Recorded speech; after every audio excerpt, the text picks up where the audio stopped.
मेरा नाम सुष्मिता है।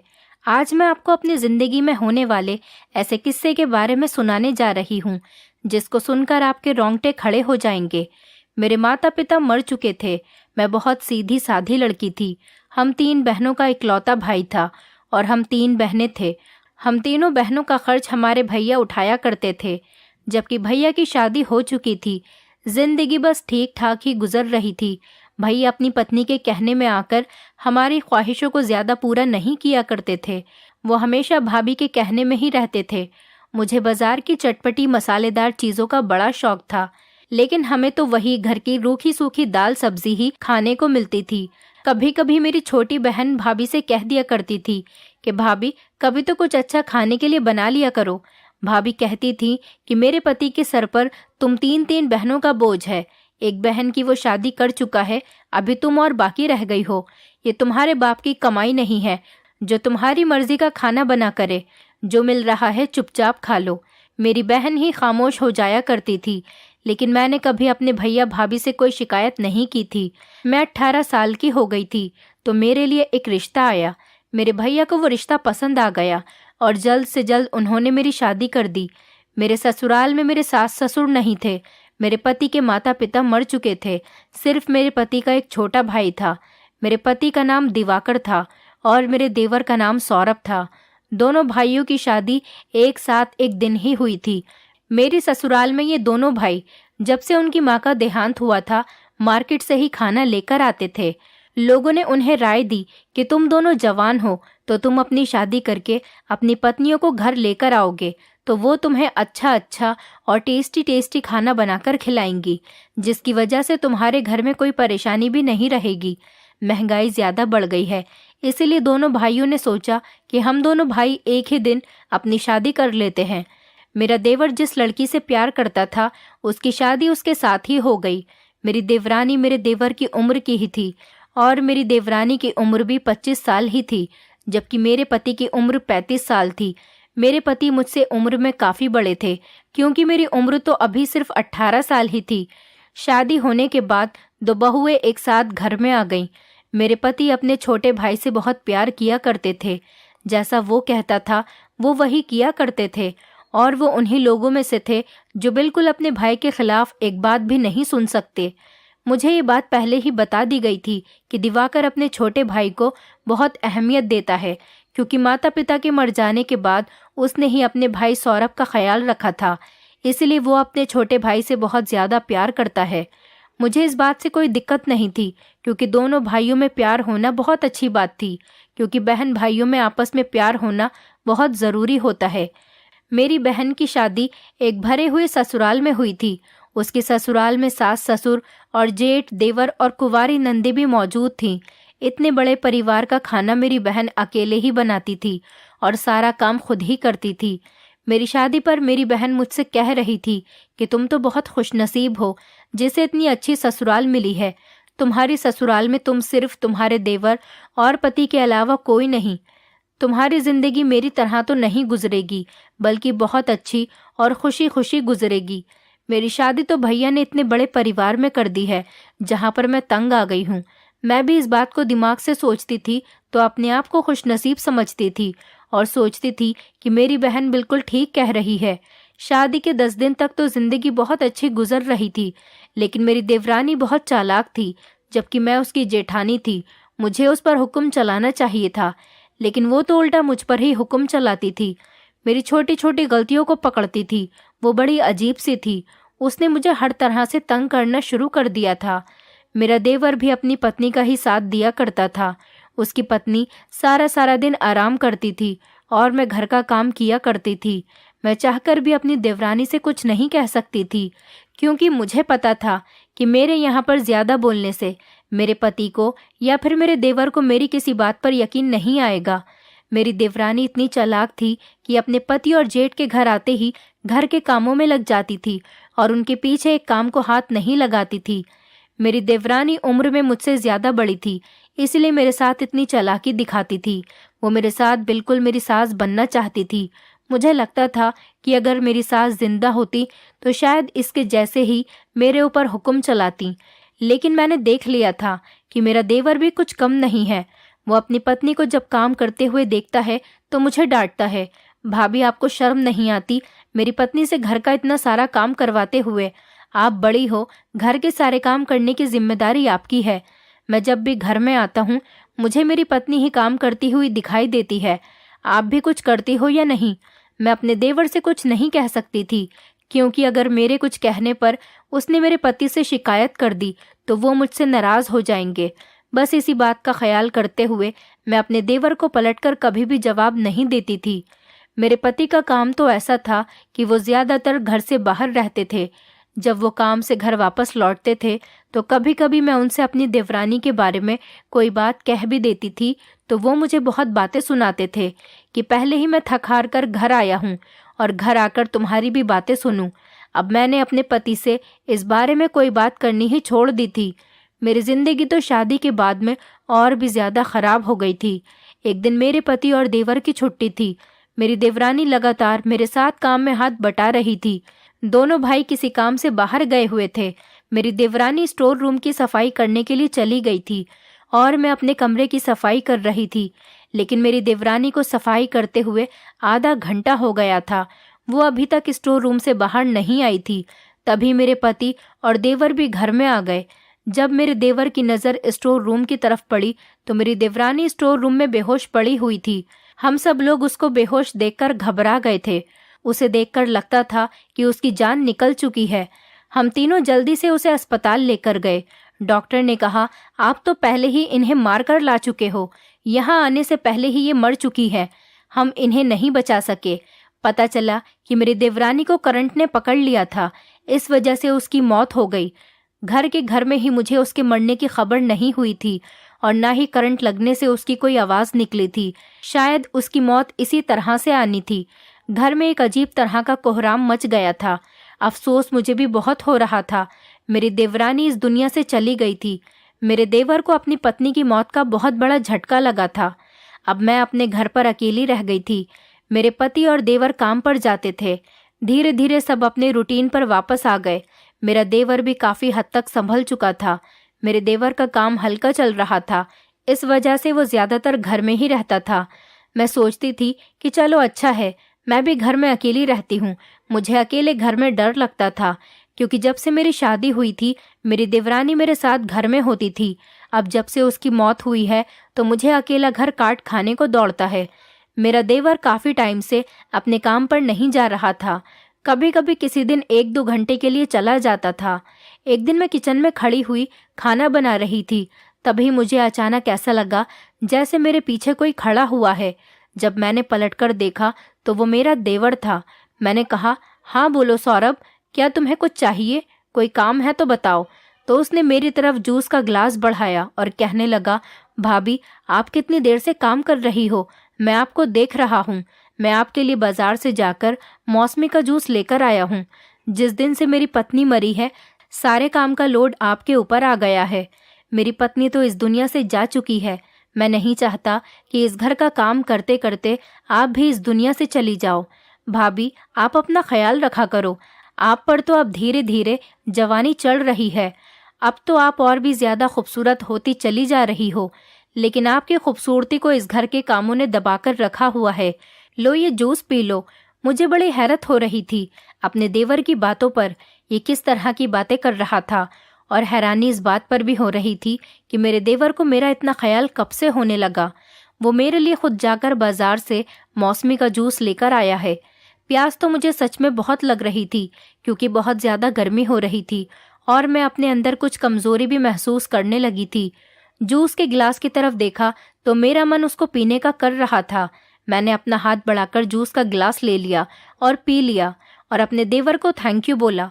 मैंने सोचा कि मेरे देवर को उसकी पत्नी मेरे खिलाफ कितना भड़काती होगी, इसीलिए तो वो पहले मुझे ज़्यादा पसंद नहीं करता था। आखिर मैं भी तो इंसान हूँ, मैं भी सारे घर का काम करती हूँ और थक जाती हूँ। अब जब मेरा देवर अपनी पत्नी के ना होने पर मुझे सारे घर का काम करता हुआ देखता होगा तो उसे ज़रूर मुझ पर तरस आता होगा। मुझे लगा कि शायद इसी बात से मेरे देवर का दिल नरम पड़ गया होगा, क्योंकि उसकी पत्नी भी घर की सफाई करने की वजह से ही इस दुनिया से चली गई थी। वो अपनी पत्नी से बहुत ज़्यादा प्यार किया करता था और उसकी तरफ से बहुत ज़्यादा रोमांटिक था। मेरे देवर और देवरानी की पसंद की शादी हुई थी। शायद अब उसे रह रहकर अपनी पत्नी का ख्याल आता होगा। मेरी देवरानी घर से क्या चली गई थी। घर में अभी तक कोई अच्छा खाना नहीं बन रहा था और घर में अभी तक शोक का माहौल बना हुआ था। मैंने गलती से अपने मोबाइल में गाने बजा लिए तो मेरे पति मुझसे झगड़ा करने लगे, जबकि मेरी देवरानी की मौत को अब 15 दिन हो चुके थे। आखिर कब तक ये लोग घर में मौत होने का शोक मनाते रहते। अपने पति की बातें सुनकर मैं भी खामोश हो गई और मैंने उनसे माफ़ी मांग ली। मैंने कहा, माफ़ कर दो, मैं बोर हो रही थी इसीलिए मोबाइल में गाने बजा लिए। मेरे पति ने कहा कि तुम्हें क्या पता मेरे भाई पर उसकी पत्नी के मरने से क्या बीत रही होगी। वो हम दोनों को एक साथ देखता होगा तो उसे अपनी पत्नी की कितनी याद आती होगी। एक दिन शाम के टाइम पर मेरा देवर मेरे लिए चाउमीन लेकर आया। इस तरह की चीज़ वो अपनी पत्नी को घर से बाहर ले जाकर खिलाया करता था। वो दोनों पति पत्नी तो बाहर जाकर खूब मज़े की चीज़ें खाकर आते थे, लेकिन कभी भी मेरे पति मुझे घर से बाहर इस तरह की चीज़ें खिलाने के लिए लेकर नहीं गए थे और ना ही कभी घर पर लेकर आए थे। और वो दोनों एक दूसरे के साथ बहुत खुश रहते थे। अपने कमरे में बैठकर खूब हंसी मजाक की बातें करते थे और मैं उनकी हंसी मजाक की बातें सुन सुनकर अपने दिल को समझाती रहती थी, क्योंकि मेरे पति तो मुझसे ढंग से बात तक नहीं किया करते थे। मैंने अपने देवर से कहा, तुम्हें अपनी पत्नी की याद आ रही है इसलिए तुम अपनी पत्नी की फेवरेट चीज़ घर में लेकर आए हो। वो कहने लगा, नहीं भाभी, ये मैं आपके लिए लेकर आया हूँ। आपने ऐसी चीज़ें नहीं खाई है ना, और इस बारे में आपको भैया को बिल्कुल भी बताने की कोई ज़रूरत नहीं। उनके आने से पहले ही आप इस चाउमीन को ख़त्म कर लेना। मैंने कहा, लेकिन अगर इस बारे में मेरे पति को पता चल गया तो? मेरे देवर ने कहा, नहीं भाभी, उन्हें कैसे पता चलेगा। आप जल्दी से चाउमीन ख़त्म करके इसका पैकेट डस्टबिन में डाल देना। और वैसे भी भैया को आपका कोई ख्याल ही नहीं है। ये बात तो ठीक थी, मेरे पति को मेरा कोई ख्याल ही नहीं था। मैंने मज़े से चाउमीन खाई और उसके बाद मुझे बड़ी गहरी नींद आ गई। चाउमीन बहुत ही टेस्टी थी। मैंने पहली बार चाउमीन खाई थी तो मुझे और भी ज़्यादा पसंद आई थी, वरना मैं अपनी देवरानी के मुंह से ही चाउमीन का नाम सुना करती थी। और उसके बाद मुझे बहुत गहरी नींद आ गई और मैं सो गई। लेकिन उसके बाद जो हुआ, मेरे सर पर तो जैसे आसमान ही टूट पड़ा था। मैं सोई तो अपने कमरे में थी, लेकिन जब मेरी आंख खुली तो मैंने खुद को अपने देवर के कमरे में पाया। जब सोकर उठ के देवर के कमरे से निकली तो मेरे पति बाहर ही खड़े हुए थे। उन्होंने मुझसे सवाल किया, तुम यहाँ पर क्या कर रही थी? मैंने कहा, पता नहीं मैं यहाँ पर कैसे आ गई और मैं सौरभ के कमरे में सो क्यों रही थी, मुझे कुछ याद नहीं। मेरे पति ने कहा कि मैं जब कमरे में आया तो तुम सो रही थी, लेकिन मैं किसी काम से थोड़ी देर के लिए बाहर चला गया था। उसके बाद जब घर में आकर देखा तो तुम कमरे में मौजूद नहीं थी। मैंने कहा, मुझे पता ही नहीं कि मैं किस टाइम सोई और कब सौरभ के कमरे में आकर लेट गई। मेरे पति ने कहा, ऐसे कैसे हो सकता है कि तुम्हें कुछ पता ही नहीं चला। ऐसी अजीब अजीब हरकतें मत किया करो। तुम खुद चलकर ही सौरभ के कमरे में गई होंगी और तुम्हें पता ही नहीं कि तुम किसी वक्त उसके कमरे में चली गई और जाकर सो गई। मेरे देवर ने कहा कि जब मैं अपने कमरे में आया तो भाभी मेरे कमरे में लेटी हुई सो रही थी। मैं भाभी को देखकर चुपचाप बाहर आ गया था और आंगन में लेट गया, लेकिन मुझे कुछ समझ नहीं आ रहा था कि ये सब कुछ क्या हो रहा है और मैं किस तरह से अपने देवर के कमरे में चली गई। मेरे देवर ने मेरे पति से कहा कि कोई बात नहीं भैया, भाभी गलती से मेरे कमरे में आ गई होंगी। आप भाभी को डांट क्यों रहे हो? कोई इतनी बड़ी बात नहीं है। घर से बाहर तो नहीं गई, मेरे कमरे तक ही तो आई थी। देवर ने मेरे पति को चुप करवा दिया। मेरे पति ने भी कहा कि ठीक है, आइंदा ऐसी गलती मत करना। सारा दिन मैं यही सोचती रही थी। मैं अपने कमरे में सोई और देवर के कमरे में मेरी आंख क्यों खुली? ये सब कुछ क्या हो रहा था? मैं सोच सोच कर परेशान हो गई थी। मैं बहुत सीधी थी और छोटी छोटी बातों पर कभी ध्यान नहीं दिया करती थी, लेकिन जब से ससुराल आई थी और छोटी से छोटी और बड़ी से बड़ी बात का ख्याल रखना पड़ता था। मेरी देवरानी की जब से मौत हुई थी, घर पर कोई ना कोई आता जाता रहता था। एक दिन मेरे पति की बुआ हमारे घर पर रुकने के लिए आई थी। उस रात मेरे पति की बुआ हमारे घर पर रुकी हुई थी और उस रात भी मेरे साथ यही हुआ। मैं सोई तो अपने कमरे में थी, लेकिन सुबह जब मेरी आंख खुली तो मैं अपने देवर के कमरे में उठी। मेरे पति की बुआ भी इस बात पर बहुत ज़्यादा गुस्सा कर रही थी और मेरे पति से मेरी शिकायत कर रही थी कि तुम्हारी पत्नी कैसी है, शर्म नहीं आती उसे अपने देवर के कमरे में सोते हुए। आखिर ये किस तरह की हरकत है? और ये इतनी बिगड़ी हुई लड़की है कि इसे पता ही नहीं कि ये क्या कर रही है।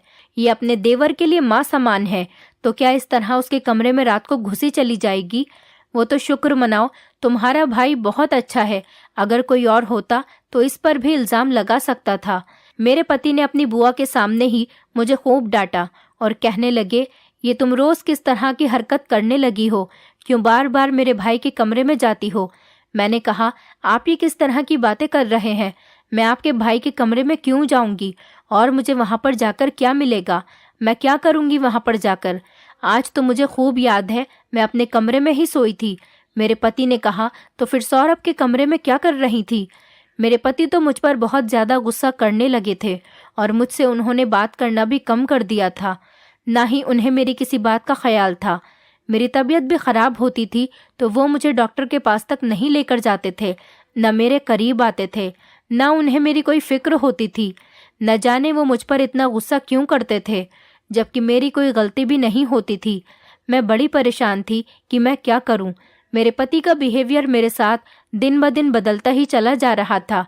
वो तो मुझे छोटी छोटी बात पर डांटते रहते थे और हमेशा मुझसे झगड़ते रहते थे। मुझे रह रहकर अपनी किस्मत पर रोना आता था। शादी से पहले भैया भाभी के घर पर नौकरानियों की तरह बनकर रहती थी और अपनी भाभी के ताने सुनती थी। शादी के बाद पहले तो देवरानी तंग किया करती थी। अब जब से वही दुनिया से गई थी तो ये नया हादसा मेरे साथ होने लगा था और मेरे पति का बिहेवियर मेरे साथ बिल्कुल अलग हो गया था। मेरे पति के अंदर बिल्कुल भी रोमांस नहीं था, बल्कि वो तो हमेशा मुझे खा जाने वाली नजरों से घूरते रहते थे। जिंदगी इसी तरह से गुजर रही थी, लेकिन मेरे पति को मेरी बिल्कुल परवाह नहीं थी। मेरे पति ने मेरे बारे में जानना तक छोड़ दिया था, न ही वो मुझे नजर उठाकर देखते थे। हमारे बीच में पति पत्नी वाला कोई रिश्ता नहीं बचा था। हम दोनों एक घर में रहते हुए भी अनजानों की तरह रहते थे। मैं अपने पति से बात करने की बहुत कोशिश किया करती थी, लेकिन मैं हर बार इस कोशिश में नाकाम रहती थी। मैं ज्यादा से ज्यादा क्या कर सकती थी? मैं सिर्फ अपने पति से माफी मांग सकती थी और उनसे बात करने की कोशिश कर सकती थी, लेकिन मेरे पति को किसी भी बात से कोई फर्क नहीं पड़ता था। मैं बस रोती रहती थी और अपनी ससुराल में जैसे तैसे जिंदगी गुजार रही थी। जब मैं छोटी थी तो मेरी माँ ने मुझे बहुत सब्र करना सिखाया था, लेकिन अब मेरे सब्र की हद हो चुकी थी। मुझ में अब सब्र करने की हिम्मत बाकी नहीं रही थी। मैं फिर भी सब्र करने की कोशिश करती थी। बहुत ध्यान से हर काम करती थी कि कहीं ऐसा न हो जाए मेरा पति मुझे फिर से गलत समझने लगे। जिन लड़कियों में शर्म होती है वो खुद ही गलत कामों से पीछे हट जाती हैं, लेकिन पति का काम होता है कि वो आगे बढ़े और अपना दिल बड़ा करे। मेरे पति को तो न जाने क्या हो गया था कि उन्हें मेरी शक्ल ही बुरी लगती थी। जब मेरी देवरानी जिंदा थी मेरे पति ऐसे नहीं थे जैसे अब हो गए हैं। मेरे पति पहले के मुकाबले बिल्कुल बदल चुके हैं।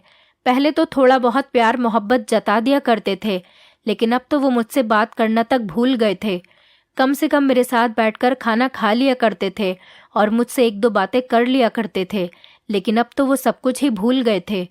लेकिन मेरा देवर इन दिनों मेरा बहुत ख्याल रख रहा था। वो मेरा ख्याल रखता तो मुझे बहुत अच्छा लगता था।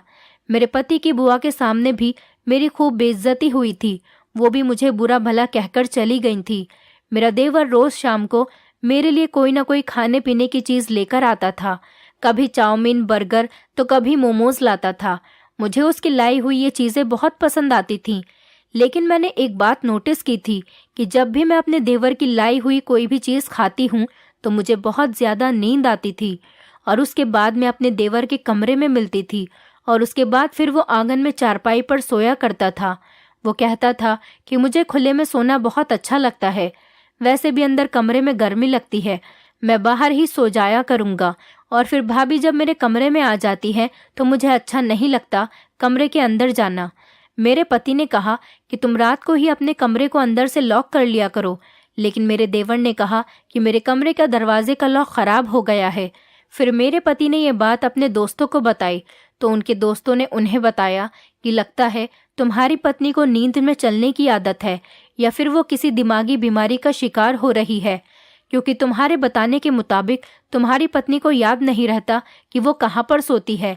लेकिन ये बीमारी मुझे कब हो गई मुझे तो कुछ पता ही नहीं चला। शादी से पहले मैं अपनी छोटी बहन के साथ कमरे में सोया करती थी। उसने तो कभी मुझे मेरी इस हरकत के बारे में नहीं बताया, लेकिन जब किसी इंसान को ये बीमारी होती है तो उसे पता नहीं चलता कि वो रात को सोते टाइम पर क्या कर रहा है। वो नींद में चलकर कहीं भी चला जाता है, और अगर दिमाग की बीमारी होती है तब वो कुछ भी करता है तो उसे किसी बात की कोई खबर नहीं होती। मुझे तो पता ही नहीं चला ये बीमारी मुझे कब और कैसे हो गई। मेरे मायके में तो मुझे कभी किसी ने नहीं बताया कि मुझे ऐसी भी कोई बीमारी है। अगर मुझे ये बीमारी थी तो मुझे पता नहीं चल पा रहा था कि मैं नींद में चलकर अपने देवर के कमरे तक चली जाती हूँ। शादी से पहले मैं अपनी छोटी बहन के साथ एक ही कमरे में सोया करती थी। कभी उसने तो मेरी इस परेशानी के बारे में कुछ नहीं बताया। मैं बहुत तंग आ गई थी और बहुत ज़्यादा परेशान हो गई थी। आखिरकार ये सब मेरे साथ क्या हो रहा था? मुझे कुछ पता कैसे नहीं चल पा रहा था कि मैं नींद में कब और कैसे अपने देवर के कमरे तक पहुंच जाती हूँ। मेरे पति ने एक दिन मुझसे कहा कि तुम 2-3 दिन के लिए अपने भैया भाभी के घर चली जाओ। शायद तुम यहाँ पर रह रह के पागल हो गई हो। 2-3 दिन अपने घर पर रहोगी तो तुम्हारा दिमाग ठिकाने पर आ जाएगा। अगले ही दिन मैं अपने भैया भाभी के घर चली गई। मैंने अपनी छोटी बहन से पूछा, क्या तुम्हें ऐसा लगता है कि मैं शादी से पहले तुम्हारे साथ एक ही बिस्तर पर सो रही होती थी और सुबह को मैं कहीं और तुम्हें मिलती थी? मेरी बहन मेरी बात को समझ नहीं पा रही थी मैं क्या कहना चाह रही हूँ। फिर मैंने उसे अपनी ससुराल में होने वाले वाक़ये के बारे में बता दिया। मेरी बहन ये बात सुनकर बहुत हैरान हुई थी। कहने लगी, दीदी ऐसा नहीं हो सकता। शादी से पहले तो आप मेरे साथ ही सोती थी, बल्कि आपको इतनी ज़्यादा गहरी नींद आ जाती थी कि कभी कभी मैं भी डर जाती थी और आपको उठाने की कोशिश करती थी तो आप अपने टाइम पर ही उठती थी। मैंने आपके अंदर कभी ऐसी कोई हरकत नहीं देखी। ज़रूर आपके पति को कोई गलतफहमी हो रही है। मैंने कहा, छोटी, गलतफहमी कैसे हो सकती है? मैं जब रात को अपने कमरे में सोती हूँ और जब मेरी आँख खुलती है तो मैं खुद अपनी आँखों से देखती हूँ कि मैं अपने देवर के कमरे में उसके बिस्तर पर लेटी हुई हूँ। मेरे पति भी वही देखते हैं जो सच में हो रहा होता है। ये कोई गलतफहमी नहीं हो सकती। मैं भी बड़ी परेशान थी कि आखिर ये बीमारी मुझे कब हुई थी। अगर हुई थी तो फिर इस बारे में मुझे पता क्यों नहीं चला। बस मैं यही सोच सोच कर परेशान हो रही थी कि ये बीमारी अगर मुझे थी तो फिर मुझे ये मायके में क्यों नहीं हुई, ससुराल में जाने के बाद ही क्यों हुई। मैंने सोचा कि अब मैं अपने भैया भाभी के घर आ गई हूँ तो देखती हूँ कि यहाँ पर मेरे साथ ऐसा कुछ होता है या नहीं। लेकिन मैं जब रात को सोई तो अपने कमरे में ही थी अपनी बहन के साथ, और जब मेरी सुबह आँख खुली तो मैं जिस बिस्तर पर सोई थी उसी बिस्तर पर मौजूद थी। मैं बड़ी हैरान थी कि अगर ये बीमारी थी तो फिर मेरे मायके में मेरे साथ ऐसा कुछ क्यों नहीं हुआ। यहाँ पर भी तो नींद में चलकर मैं किसी और के कमरे में जा सकती थी। मैं 2-3 दिन अपने भैया भाभी के घर पर रही। मेरी ऐसी कोई भी गलत हरकत मेरे भैया भाभी या मेरी बहन के सामने नहीं आई थी। इन 2 रातों में एक बार भी मैं अपने बिस्तर से दूसरे बिस्तर तक नहीं गई थी। मैं जिस बिस्तर पर सोई थी सुबह उठने पर भी उसी बिस्तर पर होती थी। मैं जब अपनी ससुराल आ गई तो मैंने आते ही सबसे पहले ये बात अपने पति को बताई और कहा कि अगर आपको मेरी बात पर यकीन नहीं होता तो मेरी छोटी बहन मेरे साथ एक ही बिस्तर पर सो रही थी, आप उससे भी पूछ सकते हो। लेकिन मैं बड़ी हैरान थी कि मेरे पति को मुझ पर यकीन नहीं आया। उन्होंने मेरी पूरी बात को पलट दिया और कहने लगे, तो फिर तुम ही बताओ कि तुम यहाँ पर रहकर ऐसी हरकतें क्यों करती हो? क्यों जाती हो मेरे छोटे भाई के कमरे में? क्या तुम मेरे भाई की पत्नी की जगह लेना चाहती हो? अपने पति के मुंह से ये बात सुनकर मैंने अपने कानों पर हाथ रख लिया। आखिर मेरे पति ये सब कुछ क्या कह रहे थे? मैंने अपने पति से कहा, आप ऐसा कैसे कह सकते हैं? मैं ऐसी नहीं हूँ। मुझे कुछ नहीं पता कि मेरे साथ ये सब कुछ कैसे और क्यों होता है। मेरे पति ने तो अब मेरे ऊपर इल्ज़ाम लगाना शुरू कर दिया था। मैं तो सोच रही थी कि आखिर मेरे पति इतनी ज़्यादा कैसे गिर सकते हैं कि उन्हें अपनी पत्नी पर भरोसा ही नहीं। मेरे पति मुझ पर इल्ज़ाम लगा चुके थे। मैं गलत नहीं थी, इसीलिए मैं इस बात को नहीं मान सकती थी। मैंने भी अब अपने पति से बातचीत करना छोड़ दिया था और उनको उनके हाल पर छोड़ दिया। लेकिन मेरा देवर मेरा बहुत ख्याल रखता था और अब मुझे उसका ख्याल रखना अच्छा लगता था, क्योंकि मेरे पति तो मेरी फिक्र करना बिल्कुल ही भूल गए थे। मेरे मायके में भी मेरे भैया भाभी ने कभी हम बहनों पर ज़्यादा ध्यान नहीं दिया था। जब से उनकी शादी हुई थी वो हमेशा अपनी पत्नी का ही ख्याल रखते थे और ना ही हम तीनों बहनों में से कभी किसी को बाहर घुमाने लेकर गए थे। हम तीनों बहनें बस मायूसी से सब कुछ बर्दाश्त करती रहती थीं। मेरा देवर मेरा बहुत ख्याल रख रहा था। उसका ख्याल रखना मुझे बहुत अच्छा लग रहा था। वो मेरे लिए मेरे भाई की तरह था। कभी मेरे लिए कोई खाने पीने की चीज़ें लाता तो कभी मुझसे हंसी मजाक करता था। उसे मेरी फिक्र भी बहुत रहती थी। वो कहता था, भाभी आप घर के काम ज़्यादा मत किया करो, कभी कभी थोड़ा आराम भी कर लिया करो। बेचारा खुद ही कभी कभी मेरे साथ रोटियां बनवा देता था, तो कभी मैं कपड़े धोती तो मेरे साथ कपड़े भी धुलवा दिया करता था। मैंने अपने देवर से एक दिन पूछ ही लिया कि जब तुम्हारी पत्नी जिंदा थी तो तुम्हारा बिहेवियर मेरे साथ ऐसा क्यों नहीं रहता था जैसा अब है।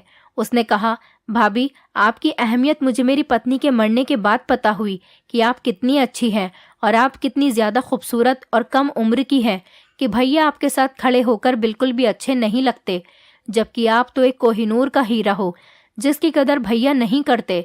शायद मैंने भी आपकी कदर नहीं की थी, तभी भगवान ने मुझसे मेरी पत्नी को छीन लिया। आप भी तो हमारे घर की ही मेंबर थी।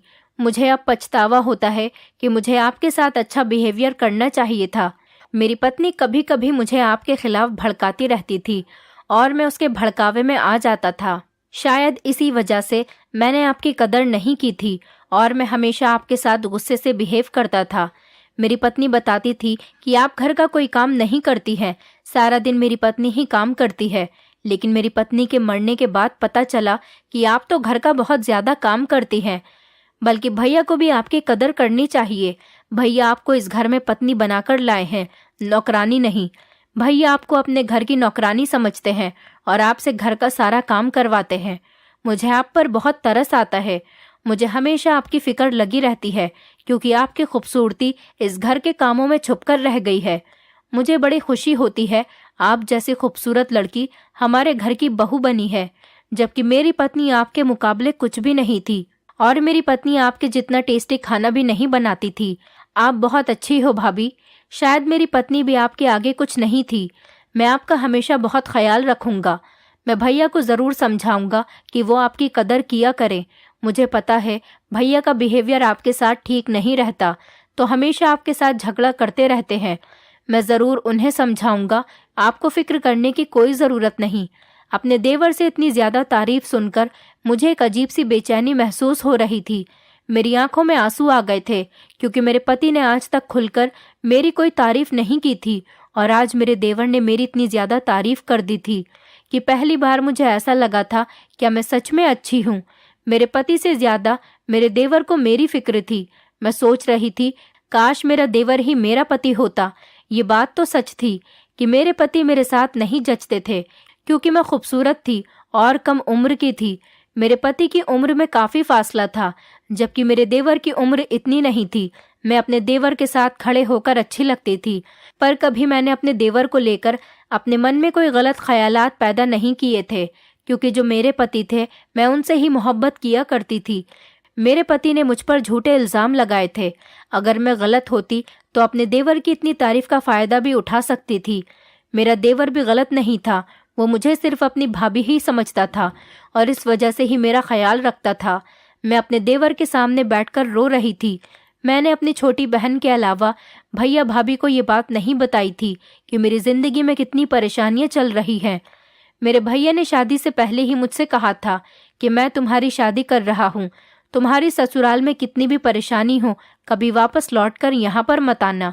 अपने घर को बनाने की कोशिश करना। वैसे भी छोटी मोटी परेशानी तो हर ससुराल में होती है। तुम्हें अपने घर की हर परेशानी का सामना करना पड़ेगा, ना कि हार मानकर अपने मायके चली आना। हमेशा अपना घर बसाने के लिए बर्दाश्त करने की कोशिश करना। मेरे देवर ने मुझे तसल्ली दी और मेरे आंसू पोंछने लगा। उसने कहा, भाभी आपको रोने की कोई ज़रूरत नहीं, मैं हूं ना यहाँ पर। आपको पता है भैया मेरा कितना कहना मानते हैं। मैं भैया को समझाऊंगा तो वो समझ जाएंगे। मैं भैया को समझाने के साथ साथ आपका बहुत ख्याल रखूंगा। आपको टेंशन लेने की कोई ज़रूरत नहीं। अब तो मैं भी अपने देवर का बहुत ज़्यादा ख्याल रखने लगी थी।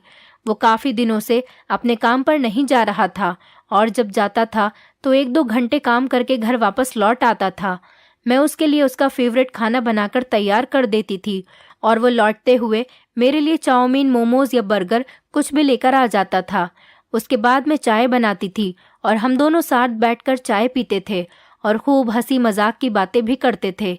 एक दिन मेरे पति घर आए तो कहने लगे, कुछ ज्यादा ही अपने देवर का ख्याल रखने लगी हो, थोड़ा बहुत ख्याल अपने पति का भी रख लिया करो। मैंने कहा, आप ये किस तरह की घटिया बातें कर रहे हैं? मैं तो आपके भाई का हमेशा ही ख्याल रखती हूँ, आपको तो इस बात पर खुश होना चाहिए।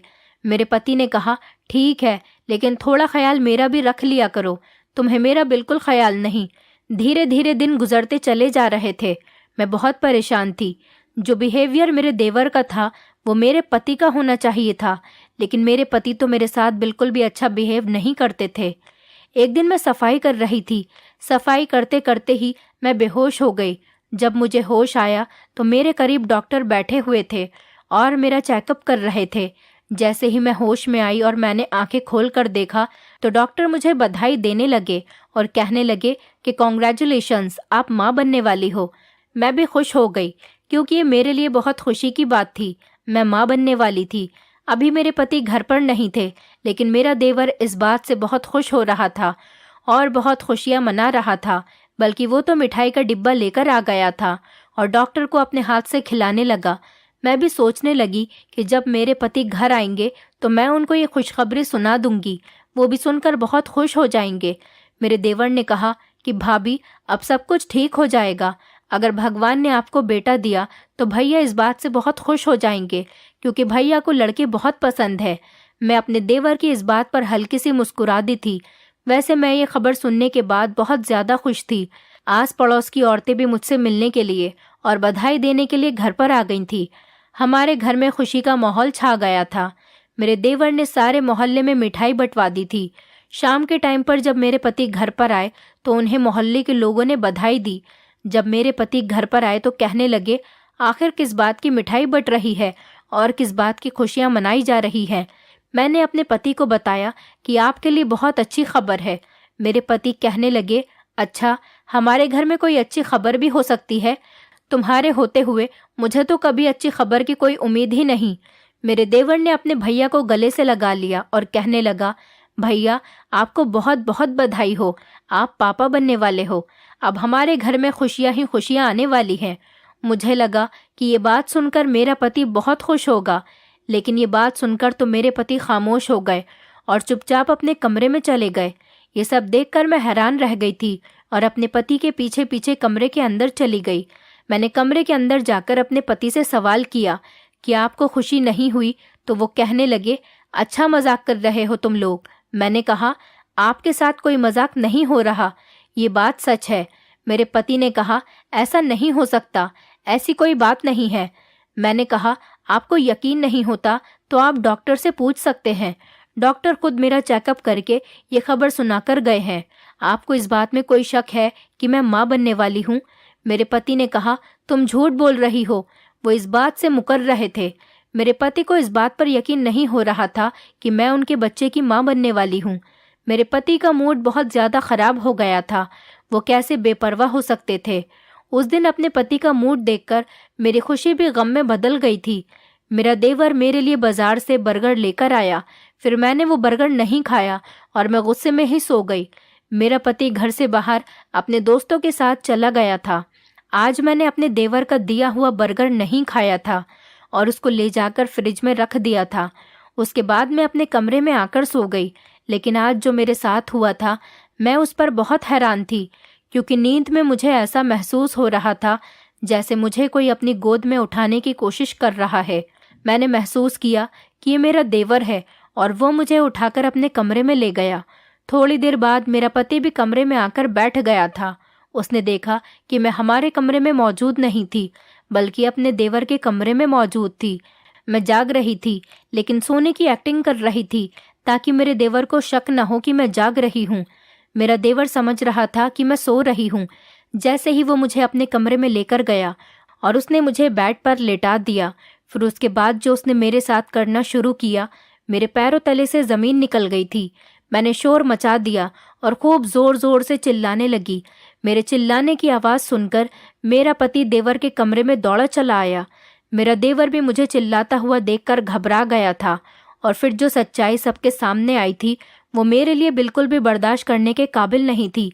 मैंने अपने पति को बताया कि आपका भाई मुझे गोद में उठाकर अपने कमरे में लेकर आया है और ये मेरे साथ गलत हरकत कर रहा था। मेरा पति हैरानी से अपने भाई की तरफ देखने लगा। मैंने कहा, मैं समझ गई हूँ कि तुम मेरे लिए चाउमीन, बर्गर, मोमोज क्यों लेकर आते थे। इसकी लाई हुई चीज में नींद की दवाई मिली होती है जिसको खाकर मैं सो जाती हूँ। मेरे पति को इस बात पर यकीन नहीं हो रहा था। मैंने अपने पति को फ्रिज से वो बर्गर लाकर दिखाया और बताया कि आज मैंने इसका लाया हुआ बर्गर नहीं खाया, इसलिए आज मैं होश में थी। मेरे पति ने मेरे देवर के मुंह पर जब थप्पड़ मारा तो उसने सारी सच्चाई उगल दी। वो डर गया था। उसने सारी सच्चाई बता दी कि मैं भाभी को बाजार से चीज लाकर देता था जिसको भाभी अपने कमरे में खाकर सो जाती थी, और जब आप अपने दोस्तों से मिलने के लिए घर से बाहर निकल जाते थे तो मैं भाभी को गोद में उठाकर अपने कमरे में लेकर आ जाता था। मैं बाजार की लाई हुई चीज में घर पर आने से पहले ही नींद की दवाई मिला दिया करता था जिससे भाभी गहरी नींद में सो जाती थी और मैं उसके बाद उनके साथ गलत काम किया करता था। ये बच्चा भी मेरा ही है। मेरे देवर ने यह भी बताया कि साथ ही वो मेरे पति को भी मेरे खिलाफ भड़काया करता था। तभी तो मेरा पति मुझसे हमेशा गुस्से में रहता था और मेरी फिक्र और कदर भी नहीं करता था। यह सब सुनकर मेरे पति के पैरों तले से जमीन निकल गई थी। मेरा पति भी हैरान रह गया था कि उनका भाई उनकी पत्नी के साथ ये सब कुछ क्या कर रहा था। मेरे देवर ने बताया कि वो ये सब इसीलिए कर रहा था कि उसकी पत्नी के मरने के बाद मैं उसे ज़्यादा खूबसूरत लगने लगी थी और वो मुझ पर फिदा होने लगा था। तभी वो अपनी हवस मिटाने के लिए मेरे साथ ऐसा करता था। मेरे पति ने मेरे देवर की खूब पिटाई की और उसको घर से बाहर निकाल दिया। मेरे पति ने अपने भाई को बहुत मारा क्योंकि उनका भाई उनका भरोसा तोड़ रहा था और उसकी वजह से उन्होंने अपनी पत्नी पर शक किया था। भगवान का लाख लाख शुक्र है कि मेरे पति ने अब की बार मुझे समझ लिया था। मेरे पति ने हाथ जोड़कर मुझसे माफ़ी मांगी थी। मेरे पति मेरे देवर को पुलिस के हवाले करना चाहते थे, लेकिन मैंने ऐसा नहीं होने दिया क्योंकि उसकी पूरी ज़िंदगी का सवाल था। अगर वो जेल चला जाता तो उसकी सारी ज़िंदगी बर्बाद हो जाती। मेरे पति ने उसको घर से बाहर निकाल दिया था। उसके लिए वही काफ़ी था क्योंकि इस घर के अलावा उसके पास कोई सहारा नहीं था। मेरा देवर उस दिन के बाद कभी भी घर लौटकर वापस नहीं आया, लेकिन मेरे पति का बिहेवियर मेरे साथ बहुत अच्छा हो गया था। मेरे देवर ने मेरे साथ बहुत बुरा किया था। भगवान की करनी अच्छी थी। मेरे देवर के जाने के 1 हफ्ते बाद ही मैं पोछा लगा रही थी, तभी अचानक मेरा पैर फिसल गया और मेरा मिसकैरेज हो गया। मेरा पति सच्चाई जानने के बाद भी इस बच्चे से खुश नहीं था क्योंकि ये बच्चा मेरे पति का नहीं बल्कि उनके भाई का था। जब मेरे पति को मेरे मिसकैरेज की बात पता चली तो वो खुश हो गए थे। शायद वो बच्चा दुनिया में आता तो मेरे पति उसको दिल से एक्सेप्ट नहीं कर पाते। भगवान ने मेरी ज़िंदगी आसान कर दी थी। मेरे पति अब मुझसे बहुत ज़्यादा प्यार करते थे। इस हादसे को 4 साल गुजर चुके हैं और मैं अपने पति के साथ बहुत खुश हूँ। और सबसे बड़ी खुशी की बात यह है कि मैं फिर से प्रेग्नेंट हूँ और इस बार ये बच्चा मेरे पति का ही है। मेरे पति अब मेरा बहुत ज़्यादा ख्याल रखते हैं और मेरी बहुत फिक्र करते हैं। देर से ही सही, लेकिन मेरी ज़िंदगी भगवान ने बहुत आसान और खुशगवार बना दी है। वो कहते हैं ना कि भगवान के घर देर है पर अंधेर नहीं। यही सब कुछ मेरे साथ भी हुआ था। देर से ही सही, पर मुझे दुनिया की सारी खुशियाँ एक साथ मिल गई थी। दोस्तों, उम्मीद करती हूँ आपको हमारी कहानी पसंद आई होगी। कहानी पसंद आई है तो वीडियो को लाइक करें, चैनल पर नए हैं तो चैनल को सब्सक्राइब करें और हाँ, नोटिफिकेशन बेल को ज़रूर दबाएं ताकि अगली अपडेट सबसे पहले आपको मिले।